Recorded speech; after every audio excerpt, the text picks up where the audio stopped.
우리가 사는 이 세상에 살 때 염려할 일이 참 많이 있습니다. 벌써 다음 주는 대선이에요. 대통령 선거날이 다음 주로 다가왔습니다. 누구를 뽑아야 할지 염려가 되고 뽑고 나서도 잘할지 염려가 됩니다. 또 우크라이나 사태를 보면서 세계가 어떻게 될까 염려가 됩니다. 인근 국가인 폴란드는 지금 어떻게 하고 있냐면 군사훈련을 하고 있대요. 왜냐하면 러시아가 또다시 이 폴란드까지 침입할까 염려하고 있습니다. 마태복음을 보면 염려하지 말라고 예수님이 말씀하셨어요. 그만큼 우리의 삶 가운데 염려할 일이 많기 때문에 주님도 우리에게 당부하신 것 같습니다. 그러면 사람들이 염려하는 대부분의 문제가 뭘까? 대부분 예수 그리스도께서 말씀하신 부분은 의식주에 관한 부분이 참 많더라고요.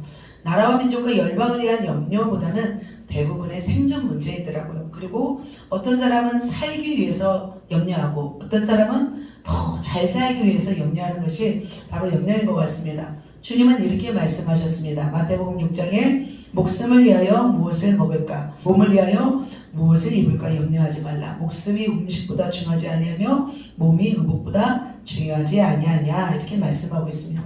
그러나 지금 우리에게는 먹는 것과 입는 것과 또 의식주는 그렇게 염려하는 사람이 없는 것 같아요. 왜냐하면 쌀 없는 사람이 없고 옷 없는 사람이 없고 또 집 없는 사람이 그리 많지 않아요.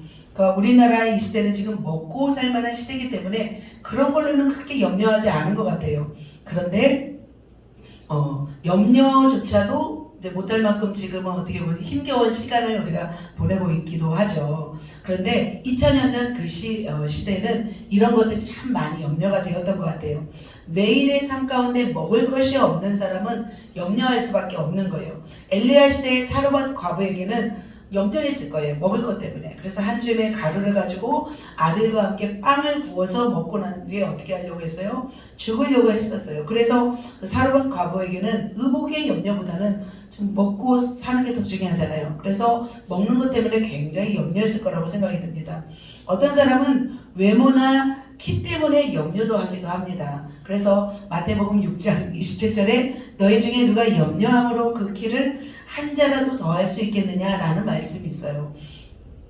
키가 작은 사람은 키 때문에 사실 염려가 돼요. 근데 남자 평균의 키가 170, 여자는 160 정도면 그렇게 염려하지 않아요. 근데 남자의 키가 예를 들면 160이 안 돼요.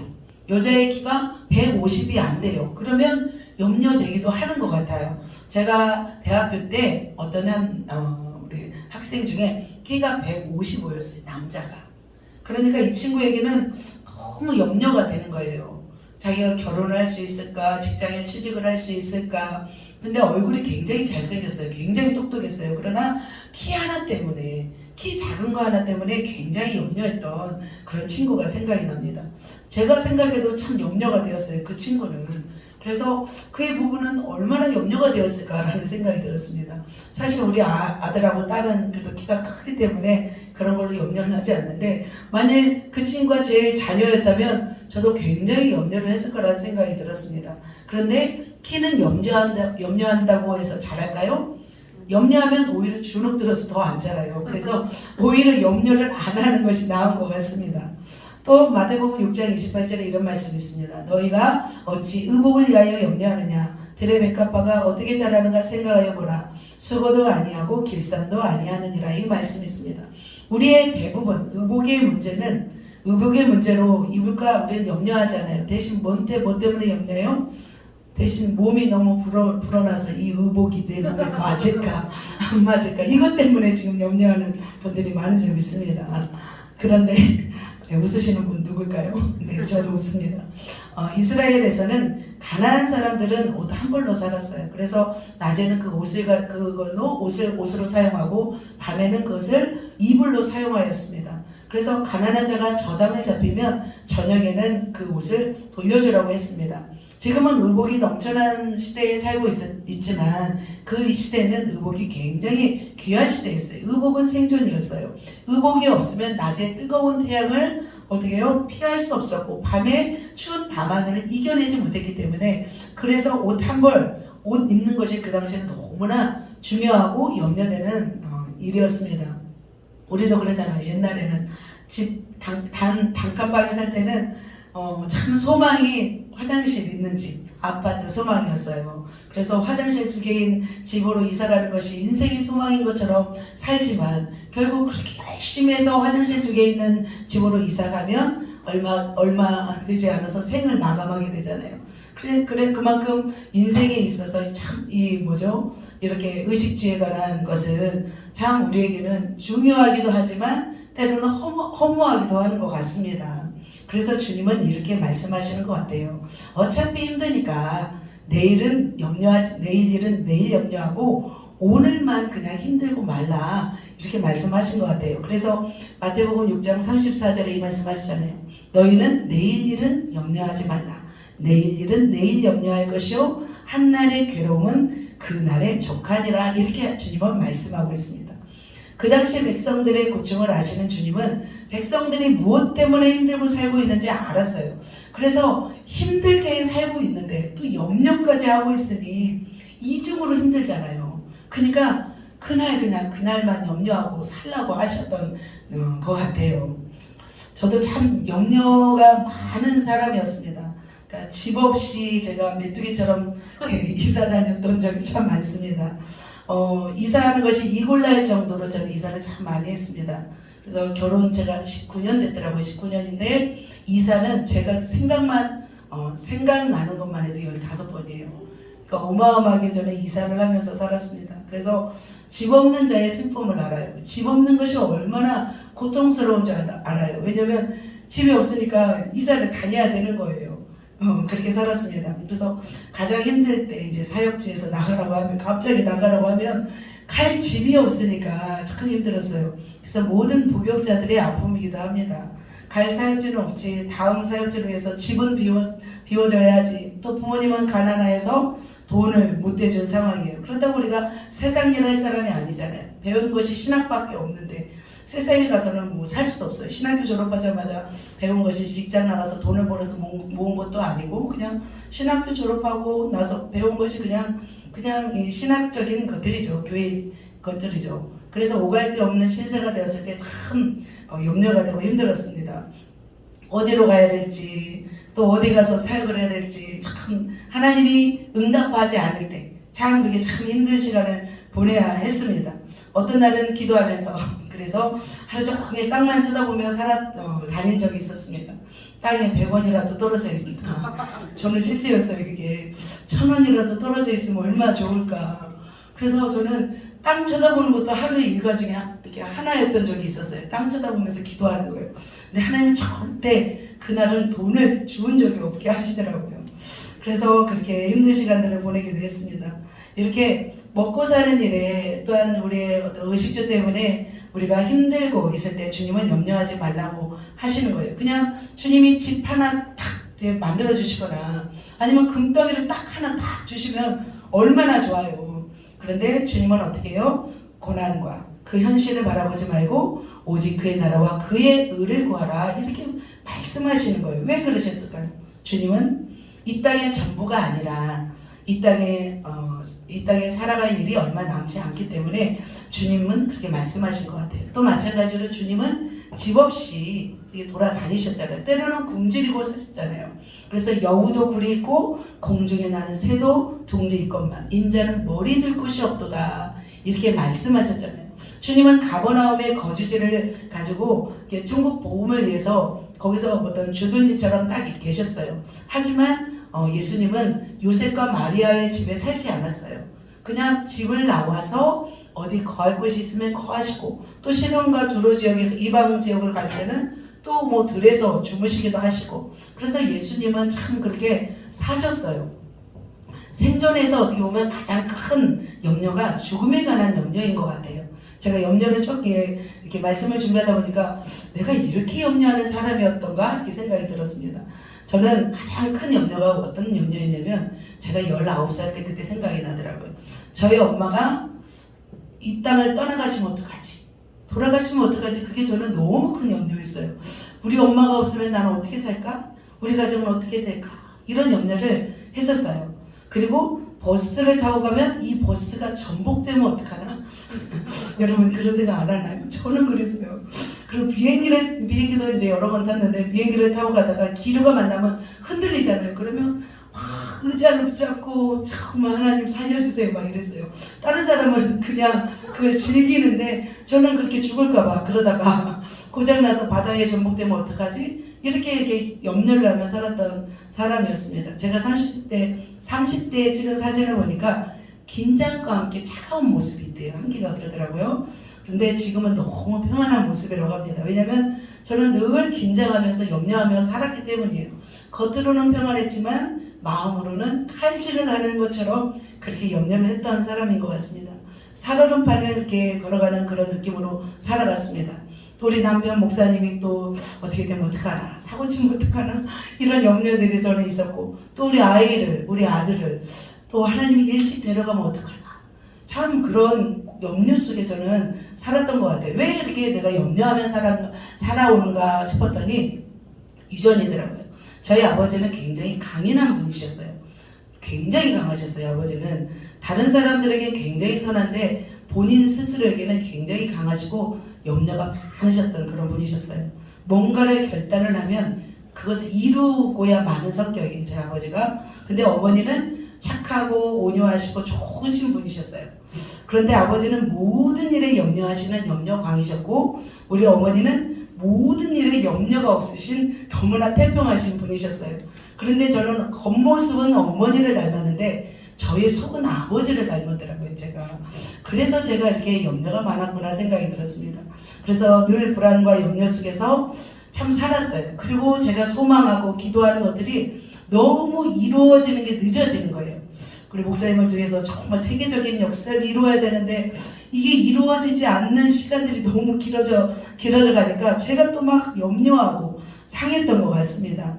그러나 어느 순간부터 제가 이 염려를 이기기 시작했어요. 그것이 바로 무엇이었냐면, 무엇을 내가 선택하고 나서 이 염려들을 이기기 시작했냐면, 매 순간 기도하는 일을 시작하면서 이 염려들이 사라지기 시작했어요. 그래서 무슨 일을 만나든 어떤 사람을 만나든 모든 순간을 기도하면서 기도하면서 이렇게 나아가니까 이 염려들이 사라지기 시작했어요. 그래서 오랜 동안 알게 모르게 이 염려와 걱정이 있었는데 그 때문에 이제 제가 많이 복잡하게 늙었잖아요. 아닌가요? 만약 염려만 안 했어도 저는 지금 30대 동안을 유지했을 텐데 너무 염려하는 바람에 지금 40대를 지금 가고 있는 것 같습니다. 여러분은 어떠신지요? 여러분은 염려하고 있는지요? 염려가 없으신지요? 염려가 많으신지요? 염려는 다 안 하신 분은 없으신 것 같아요. 모든 사람이 염려 안 하는 사람은 없는 것 같습니다. 그러나 오늘 이제 10분 동안 이렇게 쫙 왔는데, 짧은 시간에 우리가 염려하는 일 중에서 잘못된 염려는 줄이고, 그 대신 또 염려 중에 좋은 염려도 있더라고요. 좋은 염려로 나아가는 시간이 되었으면 좋겠고, 더 나아가 이 염려를 주께 맡기면서 모든 일을 기도하는 사람으로 우리가 변화되었으면 하는 마음이 듭니다. 그런 시간이 되기를 예수님의 이름으로 축복합니다. 아멘. 자, 그렇다면 제가 염려에 대해서 이렇게 쭉 제 얘기를 하면서 말씀을 드렸는데, 염려하지 않는 것만이 꼭 옳은 건 아니더라고요. 이런 사람이 있어요. 염려하지 않고 살지만 뭔가 잘못된 방향으로 살아가는 사람이 있어요. 첫 번째는 염려 없는 무관심으로 사는 사람. 염려도 없어요. 근데 무관심인 거예요. 무관심한 사람과 염려하는 사람 누가 더 매력 있어요? 정감 있어요? 염려하는 사람이 그래도 정감 있잖아요. 어떤 일과 어떤 사건을 보면서 관심이 없는 거예요. 이웃집에서 사고가 나도 관심이 없고, 불이 나도 관심이 없었어요. 옆에 사람이 굶어 죽어가도 관심이 없어요. 그러니까 그런데 어떤 사람은 굉장히 염려하고 있어요. 이제 무심한 아이들이 나오잖아요, 말씀에. 장터에 나가서 결혼식 노래를 하고 막 피리를 불어도 춤추지 않고, 또 장례식 노래를 하고 막 울어도 슬퍼하지 않는 그 아이들의 모습을 지난번 말씀드렸잖아요. 감정이 죽었다라고 제가 말씀드린 것 같은데, 상처가 너무 많아서 감정이 숨은 것일 수도 있지만, 이런 사람들은 뭐냐면 대부분 관심이 없는 거예요. 다른 사람에게. 그러니까 나 아닌 다른 것에 관심이 없는 사람이 바로 이런 사람인 것 같습니다. 옆에 살고 있는 사람이 어떻게 살고 있는지 돌아보고, 또 주님의 기쁨을 충만하게 하라고 주님은 말씀하세요. 빌립보서 2장 4절에 보면은 각각 자기 일을 돌아볼 뿐더러 각각 다른 사람의 일을 돌아보아 나의 기쁨을 충만하게 하라. 이게 바로 주님의 말씀입니다. 그렇다면 무관심이 하나님이 기뻐하시는 걸까요? 아니라는 거예요. 당연히 너무나 감사하게 우리 교회 셀 리더님들은 다 이렇게 관심이 많아요. 셀분들에게 관심이 많고 또 필요 이상으로 막 도와주려고 하는 모습들에 참 저는 너무나 우리 교회 셀 리더님들 너무 훌륭하다고 생각이 듭니다. 무관심은 바로 이기적인 것이고 무관심은 또 치유받아야 할 감정인 것입니다. 염려하지 않는 것이 꼭 옳은 것은 아닌 것 같습니다. 두 번째입니다. 자, 염려하지 않지만 또 어떻게 사는 거냐면 아무 생각 없이 사는 거예요. 아무 생각 없이. 그러니까 염려하면 힘든 거예요. 염려하면 힘드니까 그 염려한 것조차를 싫어하는 거예요. 이게 그러죠. 아니면 이런 사람이 아니면 너무나 지금 막 부유하고 그리고 쾌락에 빠져서 그냥 누리면서 그냥 하루하루 배부르게 사는 사람이 바로 이런 사람인 것 같아요. 이 땅에는 생각 없이 사는 사람들이 참 많습니다. 그래서 생각 없이 산다는 것은 생각이 마비된 것이고 또 염려 근심 없이 살아가면서 뭘 하냐면 그냥 그저 몸이 원하는 대로 사는 사람을 전 뜻한다고 생각이 듭니다. 그냥 세상이 나아가는 방향으로 그냥 생각 없이 사는 거죠. 그들은 염려하지 않고 사는 사람들입니다. 옛날에 이런 말이 있습니다. 조금 그런 말이긴 한데 개팔자가 상팔자라는 말이 있습니다. 저는 우리 집에서 기르던 개와 고양이가 참 나는 힘들게 일하고 막 있는데 그 개하고 고양이는 다 누워갖고 참 쉬고 있는 거 보면은 야 너는 진짜 별게 편하겠다 저는 이렇게 말한 적이 있습니다. 우리 집에서 키우는 토끼가 참 이렇게 놀라워요. 지금은 어떻게 하냐면 참 먹고 나면 배가 부르면 배를 바닥에다 배 깔고 누워있어요. 벌써 토끼가. 그거 보면서 깜짝 놀랐어요. 야 토끼도 편하니까 저러는구나. 그냥 아무 생각 없이 얘는 배고프면 밥 달라고 하고 배부르면 누워있구나 생각이 들었습니다. 세 번째로 자 염려하지 않는데 뭔가 잘못된 방향으로 나아가는 사람. 세 번째로는 염려하지 않으면서 모든 일에 평안하다 안전하다 좋은 이야기만 듣고 믿고 사는 사람을 의미합니다. 성경에도 나와 있습니다. 마지막 왕 시드기야 때에 바벨론이 쳐들어오잖아요. 그래서 모든 상황 속에서 이런 상황 속에서 예레미야는 뭐라고 말하냐면 항복하라고 하잖아요.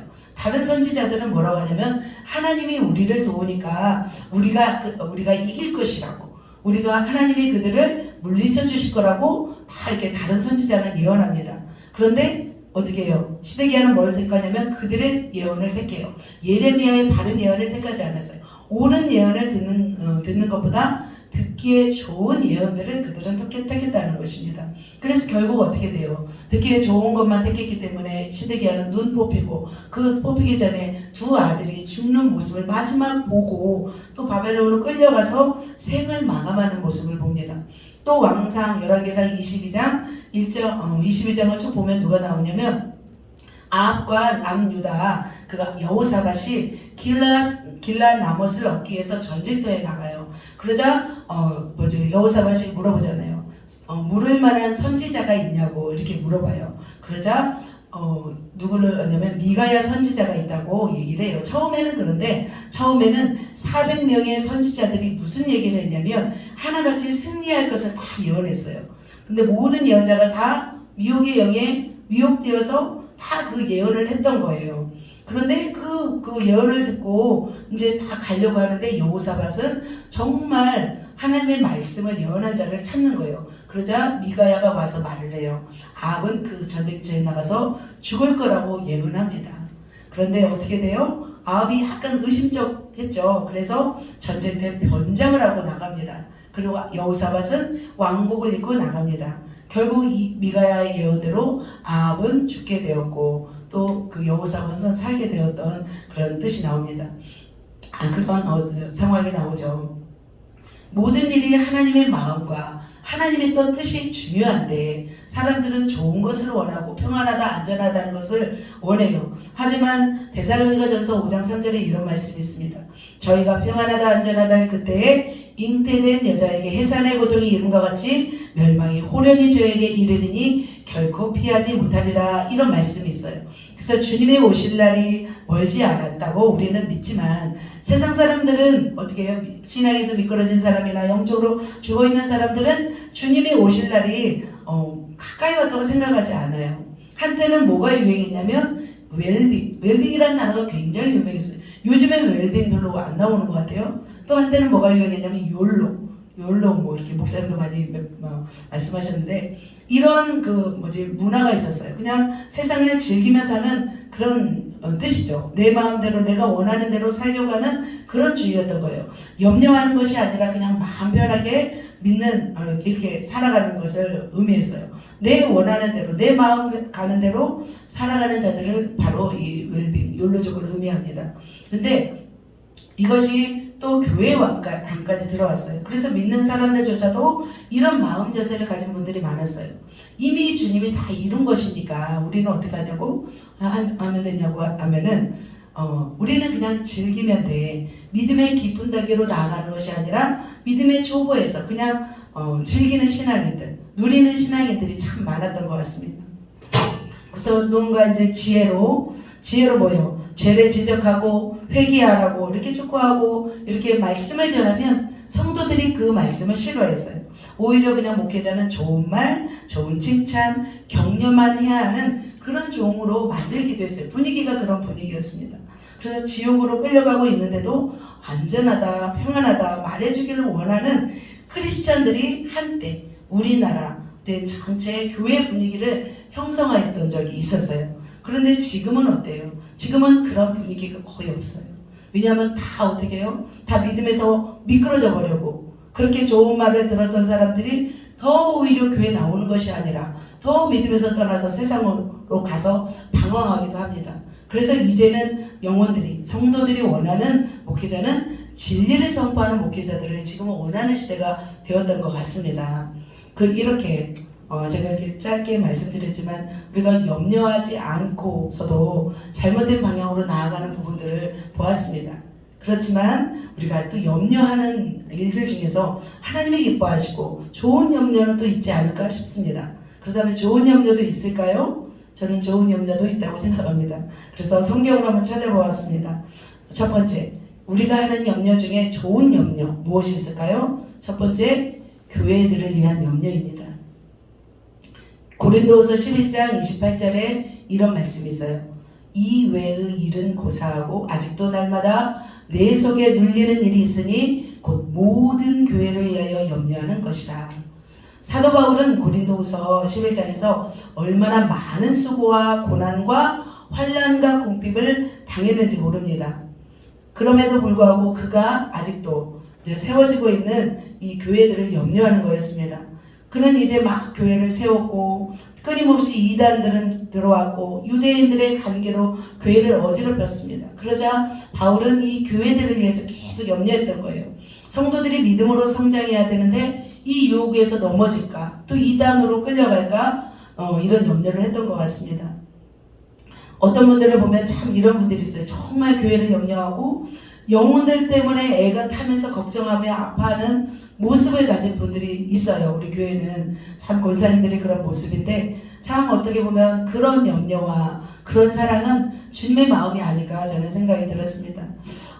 저도 참 그랬어요. 참 이런 마음을 느낄 때가 참 몇 번 있었던 것 같아요. 저는 첫 사역지회 때 참 이런 마음이 있었어요. 첫 사역지를 마치고 나 혼자 준이었잖아요. 사역지를 마치고 이제 의정부로 이제 짐을 실어가지고 가는데 영혼들이 혼비백산이 된 거예요. 이제 우리가 떠난다는 것을 알게 되었고 그래서 프라이드 외건이었거든. 프라이드 지금은 안 나오는 차죠. 프라이드 외건에다가 막 짐을 다 싣고 막 서로 울고 막 헤어졌어요. 막 울고 막 잘 있어라. 근데 가다가 또 언덕을 못 넘어가는 거예요. 그러니까 막 또 달려와가지고 또 언덕을 넘고 그래가지고 눈길에 미끄러져 올라가지 못했을 때 또 청년들이 와서 밀어주고 그래서 헤어졌어요. 그렇게 헤어지고 나서 1년 뒤에 이 청년들이 의정부로 왔더라고요. 왔는데 얼굴이 다 상해져 있는 거예요. 영혼들이 너무 많이 아팠어요.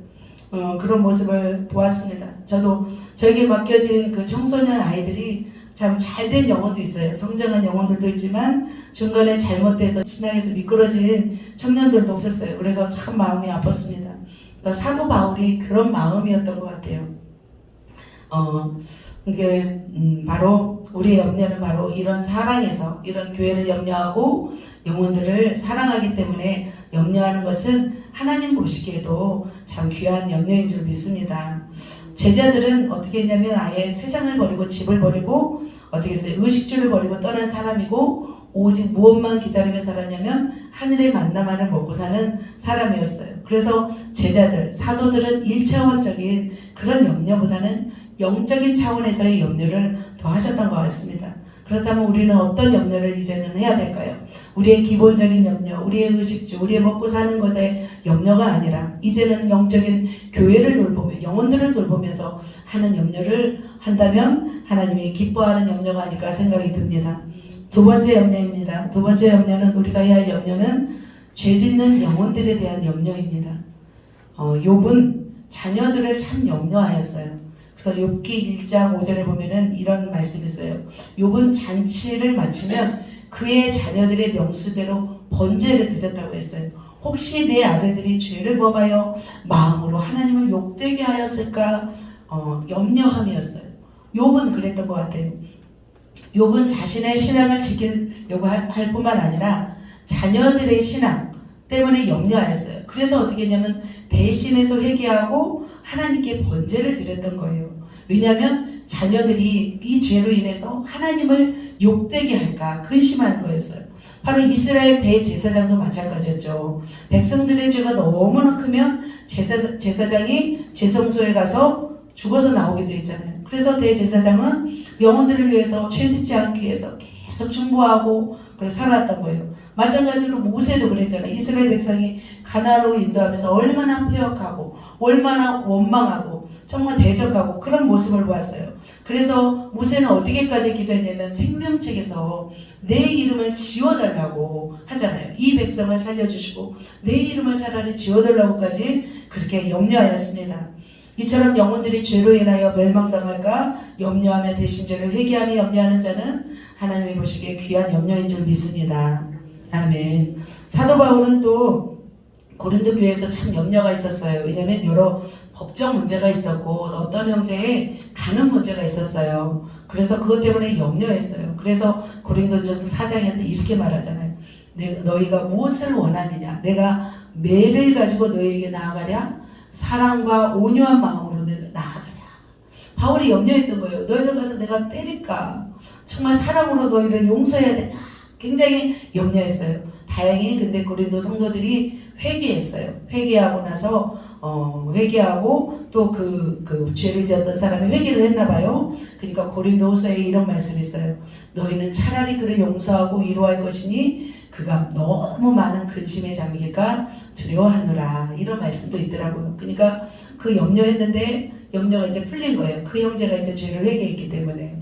그렇게 해서 우리는 그 죄지을 영혼들에 대해서 우리 가족에 대해서 염려한다면 그 좋은 염려라 생각이 듭니다. 마지막 세 번째, 저는 참 이 염려가 참 아름다워 보였습니다. 이 세 번째 염려는 무슨 염려냐면 성도가 지도자를 향한 염려예요. 지도자만 성도를 위한, 목회자만 사도만 성도들을 위해서 염려하는 것이 아니라 성도들이 지도자를 향한 염려는 굉장히 아름다운 거예요. 참 아름다운 성도들이 있어요. 자신을 진리의 길로 인도하는 주의 종이 병들거나 옥에같이 온갖 순환을 당할 때 성도들이 주의 종을 위하여 염려하는 것이에요. 염려하지 않은 사람들이 있어요. 염려하지 않은 사람들은 그냥 자신의 편리를 위해서 교회를 떠나가요. 그리고 더 좋은 또 목회자를 찾아 나서는 거예요. 그러나 진정한 하나님의 성도는 어떻게 할까요? 그 종을 위해서 염려하는 것인 줄 믿습니다. 빌립보서 2장 25절 26절에 나와 있어요. 에바브로디도가 병들어 죽게 된 것으로 염려하고 근심하는 빌립보 성도들의 이야기가 나오고 있습니다. 자신들을 사랑으로 돌봐주고 양육한 에바브로디도가 병들어 죽게 되었다는 소식을 들은 빌립보 성도들은 염려하였어요. 왜 염려했어요? 그 에바브로디도가 죽을까봐, 너무 사랑했던 사람이 죽을까봐 너무 염려를 했던 거예요. 그러니까 그렇게 성도들이 너무 염려하니까 하나님이 어떻게 하셨냐면 이 에바브로디도를 살려버려요. 그냥 죽기에 이르러도 막 애를 썼어요. 하지만 그 죽기에 이른 그 에바브로디도를 하나님이 살려버려요. 왜냐하면 그 성도들이 너무 간절히 원하니까. 그런 역사가 있었습니다. 그래서 어떻게 되면 에바브로디도를 사도 바울이 보내요. 그 빌립보로 보내서 너희 염려를 놓게, 그들의 염려를 풀어주는 그런 말씀이 나오고 있습니다. 그래서 아름다운 미덕은 뭐냐면 서로를 염려하는 거예요. 사도 바울을 위하여 빌립보 성도들은 어떻게 했어요? 모금하여 감옥에 피로를 채워줬어요. 또 어떤 분들 그러잖아요. 사도들은 능력이 있으니까 뭐 감옥에서도 잘 견디실 거야. 뭐 이렇게 생각하시는 분 있나요? 이렇게 생각하지 않았어요. 그래서 오히려 얼마나 춥고 힘들까 생각하면서 그 사도 바울의 필요를 채워줬어요. 헌금도 더 많이 해주고 물질도 더 보내주면서 사도 바울을 도왔던 빌립보 성도들입니다. 훌륭한 교회는 좋은 목회자가 있는 교회가 더 훌륭한 교회이긴 하지만 온전한 훌륭한 교회는 아니에요. 더 훌륭한 교회는 어떤 교회냐면 좋은 성도들이 있는 교회가 더 훌륭한 교회인 거예요. 결국은 그래서 목회자는 영혼들을 위해서 사랑과 진리로 전해주고 성도들은 목회자를 위해서 기도해주고 쓸 것을 채워주고 서로 사랑하는 교회는 주님이 기뻐하시는 교회인 줄 믿습니다. 우리 교회는 그런 교회인 줄 믿습니다. 아멘. 이렇게 좋은 염려들에 대해서 3가지를 말씀드렸고요. 그렇다면 마지막으로 이렇게 좋은 염려만 할 것은 아니잖아요. 이렇게 염려하는 일을 해결하기 위한 좀 더 구체적인 방안은 무엇일까? 오늘 말씀을 통해서 이제는 결론을 맺도록 하겠습니다.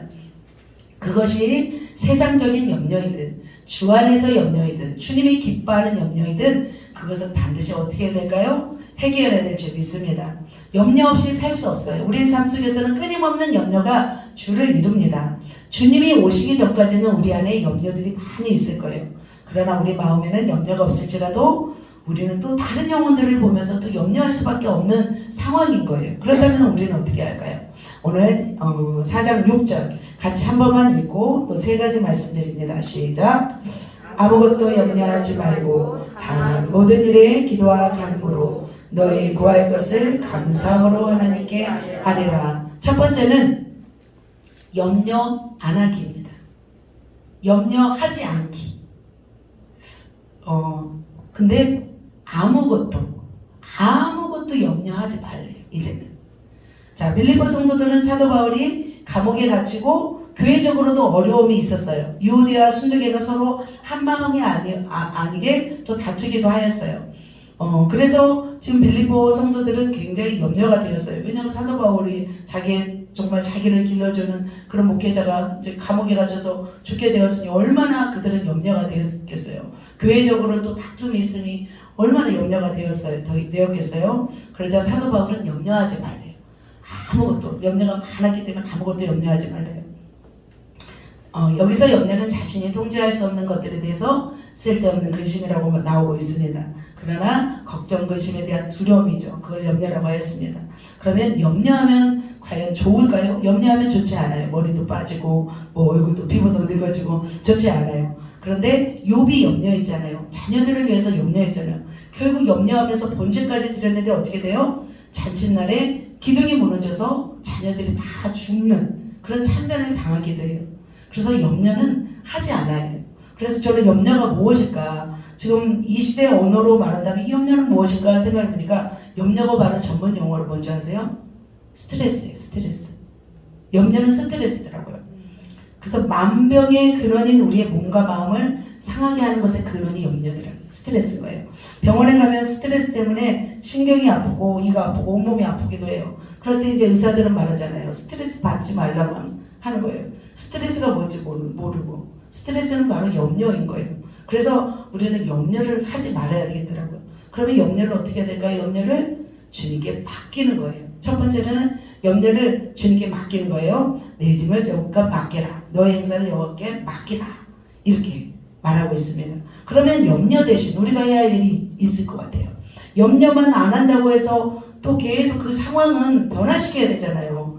그 염려될 상황들을 우리는 변화시키기 위해서 뭔가를 해야 돼요. 그게 바로 뭐냐면 뭐예요? 다만 모든 일에 기도와 간구하는 거예요. 그러니까 한두 가지로 기도하는 것이 아니라 모든 일에 기도하는 거예요. 어떤 일에만 기도하는 것이 아니라 우리의 모든 일에 기도하라고 말씀하고 있습니다. 우리는 염려되지 않은 일을 가지고 기도할 필요는 없어요. 그죠? 염려되지도 않은 일은 기도 안 하잖아요.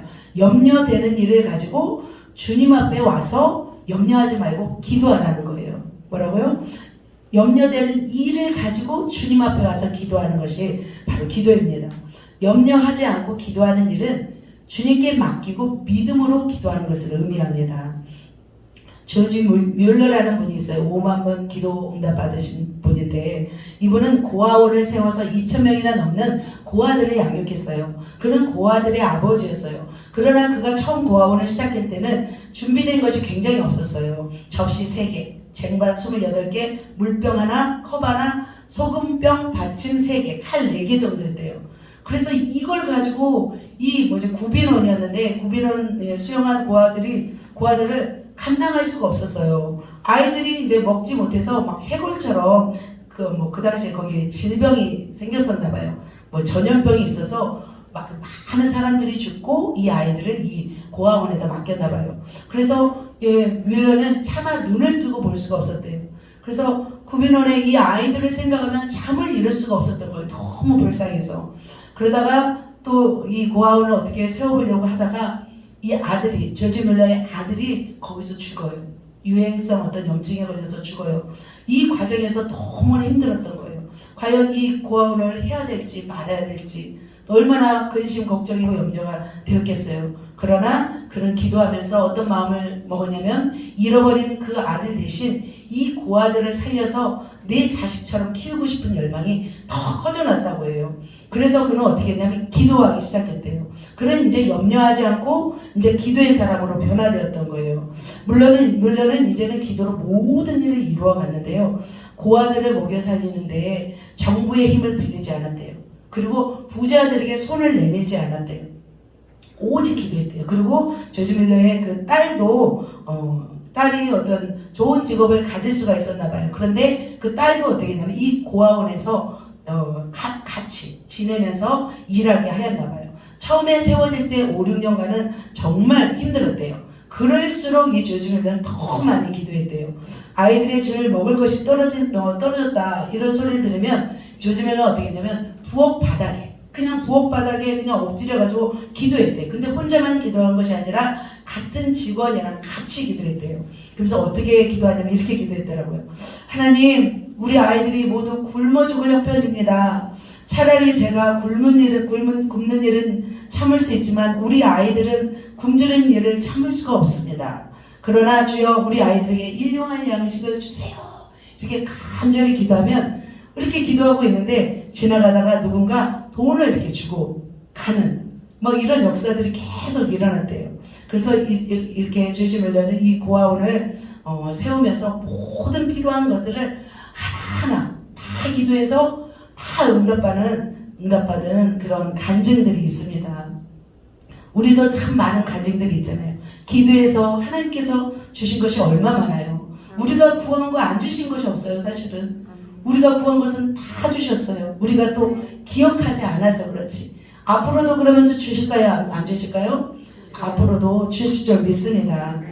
저는 이렇게 영적인 일들은 참 많이 이렇게 구했어요. 그럴 때마다 주셨는데 제가 이제 세상적인 어떤 그런 것을 구한 적이 딱 한 번 있었던 것 같아요. 뭐였냐면 제가 섬에서 열리는 행사 중에 1년에 한 번씩은 모든 분교와 모든 본교 학생들이 모여서 마을 사람들을 초대해요. 그래서 학예회를 열어요. 학예회를 여는데 우리 분교 학생들은 우쿨렐레를 했어요. 한국을 믿는 100명의 위인들이라는 우쿨렐레 연주를 준비했어요. 그런데 우리 분교뿐만 아니라 새 분교가 마음을 모아서 이걸 분교 가서 이렇게 공연을 하는 거였어요. 그런데 그동안 너무 머니까 멀리 있으니까 각자 연습하고 그날 가서 딱 한 번 모여서 하자는 거였어요. 그래서 그날 이제 각자 연습하고 한 거의 1년 가까이 10월 달이니까 1년 가까이 연습해서 그날 딱 모여서 하는데 엉터리인 거예요. 엉터리. 하나도 안 맞는 거예요. 이제 큰일 났어요. 너무 제가 막 걱정이 돼가지고 그 아이들 다 불러갖고 손을 다 잡아. 너네 손 잡아가지고 손 잡고 한마디 했어요. 하나님께 우리 기도하자 해가지고 하나님 살려주세요. 살려주세요 한마디 했어요. 제발 찔피만 안 당했으면 좋겠습니다. 살려주세요. 막 울면서 이렇게 기도하고 그리고 나서 섰어요. 그리고 섰는데 반주할 사람도 없는 거예요. 제가 앞에 있으면 이렇게 지휘라도 할 텐데 반주할 사람이 없어서 제가 또 반주하고 있지. 아무튼 그렇게 해서 결국 어떻게 했냐면 하나님이 살려주셨어요. 하나님이 진짜 살려주셨어요. 잘했다고 칭찬을 받았더라고요. 연습을 많이 했다고 막 교장 선생님이랑 교감 선생님이 분교들을 언제 이렇게 자주 만나서 연습했냐고. 근데 결국 아는 사람은 저하고 우리 아이들은 다 알 것입니다. 그렇게 해서 하나님이 그 기도도 들어준 기억이 납니다. 하나님은 하나님을 찬양하는 곡이 아니잖아요. 100명의 위인들을 노래하는 그 곡, 노래조차도 하나님이 들어주셔서 그것을 이렇게 도와주신 걸 보면서 하나님은 우리의 기도를 이렇게 들으시는 분이시구나. 그때 제가 얼마나 감사했지 모릅니다. 저는 그렇게 하고 싶습니다. 우리 교회도 이렇게 기도하면서 하고 싶습니다. 왜냐하면 기도가 우리 교회는 많이 필요해요. 앞으로 더 뻗어나가기 위해서는 기도가 필요한 것 같습니다.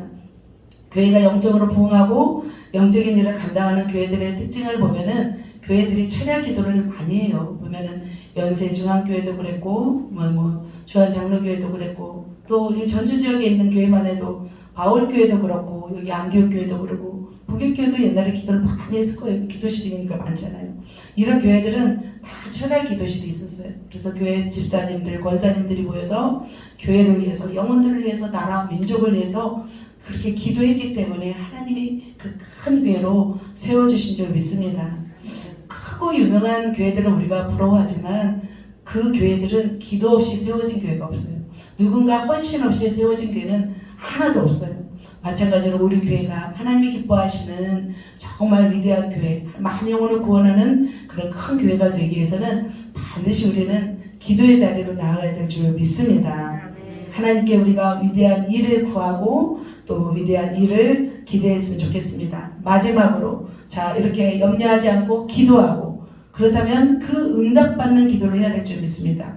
그 응답받는 기도 바로 어떻게 기도할까요? 감사함으로 너희 구할 것을 감사함으로 하나님께 아뢰라. 이제는 기도를 하되 어떻게 기도하냐면 받을 걸 믿고 하나님이 이루실 걸 믿고 감사하며 기도하는 거예요. 엄마 아빠가 도와줘야질 걸 믿고 기도하는 거예요. 하나님이 도와주실 걸 왜 이렇게 되지? 이렇게 하는 것이 아니라 이제 믿고 감사함으로 기도하면 될 줄 믿습니다. 하나님이 원하시는 것은 하나님을 믿고 감사하며 기도하기를 원하신다는 것입니다. 하나님은 우리의 기도를 응답하시고 들으시기를 원하시는 분인 줄 믿습니다. 우리가 하는 모든 기도를 형식이 아니라 진심으로 믿고 간다면 주님은 반드시 들으실 줄 믿습니다. 이렇게 말씀하시잖아요. 하나님은 그의 뜻대로 구하면 들으신다고 말씀하시고 내 귀에 들린 대로 내가 행하리라 말씀하시고 구하라 찾으라 두드리라 그러면 열릴 것이니 라고 주님은 말씀하십니다. 아까도 5만 번 기도응답 받은 조지 뮬러의 이야기가 있는데 한 번 더 칭한 감동이 있습니다. 한 번은 이런 일이 있었다고 합니다. 폭우가 엄청 쏟아지는 날 고아원에는 또 먹을 것이 없는 거예요. 먹을 것이라고 하나도 남지 않았어요. 그때 아이들이 400명가량이었대요. 이 400명이면 어마어마하죠. 이 아이들이 어떻게 했냐면 빈 식탁에 다 앉는 거예요. 그리고 나서 손을 맞잡고 기도했대. 식사 기도를 했대. 그러니까 주시옵소서 이게 아니라 하나님 우리에게 맛있는 음식을 주셔서 감사합니다. 잘 먹겠습니다. 이런 식사 기도를 하고 있었대요. 근데 기도가 끝날 때쯤 되어서 고아원의 문을 두드리는 역사가 있었대요. 누가 두드렸냐면 어떤 마차가 세워져서 마차에 그 운전수가 두드렸대요. 그 마차에는 뭐가 실려 있었냐면 빵과 신선한 우유가 가득했다고 합니다. 어떤 일이 있었냐면 인근 지역의 공장에서 종업원들을 위해서 야외에 쓸 빵과 우유를 주문했대요. 그런데 갑자기 폭우가 쏟아지는 바람에 취소가 된 거예요. 그래서 이 고아원에게 빵과 우유를 보내준 거라고 말씀을 하시는 거예요. 그러니까 감사함으로 기도할 때 하나님이 그렇게 역사하신 걸 보았습니다. 바로 조지 밀러는 하나님이 주실 줄 믿고 하실 줄 믿고 기도한 줄 믿습니다. 마찬가지로 우리도 이제는 들어주실 걸 믿고 우리가 감사하면서 끝까지 기도함으로 우리가 응답받는 모두가 되기를 축복합니다. 자, 얼마 많은 염려가 있습니까? 많은 염려가 있습니까? 우리에게는 시간이 있어요. 하루 24시간. 보니까 24시간 중에서 우리가 기도할 수 있는 시간은 10시간이 넘더라고요. 진짜로. 밥 먹는 거 빼고 자는 거 빼고 말고는 다 기도할 수 있어요. 걸어다니면서 기도할 수 있고 그 사람하고 특히 만나는 사람은 뭐 마음으로 기도하지만 일할 때는 작게나마 기도하면서 말해요. 제가 어떻게 이 기도를 할 수 있냐면 제가 설교 준비를 쭉 몇 시간 하잖아요. 몇 시간을 쭉 하는데 그 시간에 제가 계속 방언 기도를 해요. 방언 기도를 계속 하면서 하면은 하나님이 탁탁탁 인도하는 걸 제가 느껴요. 그래서 우리는 하루 24시간 중에서 10시간도 기도할 수 있구나. 그걸 제가 발견했어요. 그래서 꼭 여기 와서 2시간씩 그런 시간을 정해서 기도할 수 있는 거고요. 나머지 시간에는 기도할 수 있는 물건을 팔면서도 우리가 이제 습관이 안 돼서 그래요. 그 사람도 물건을 팔면서도 손님이 계속 오는 건 아니잖아요. 그러면 손님이 이제 없는 동안에 서가지고 예수의 이름으로 올지어다, 손님은 올지어다 계속 선포할 수 있는 거예요.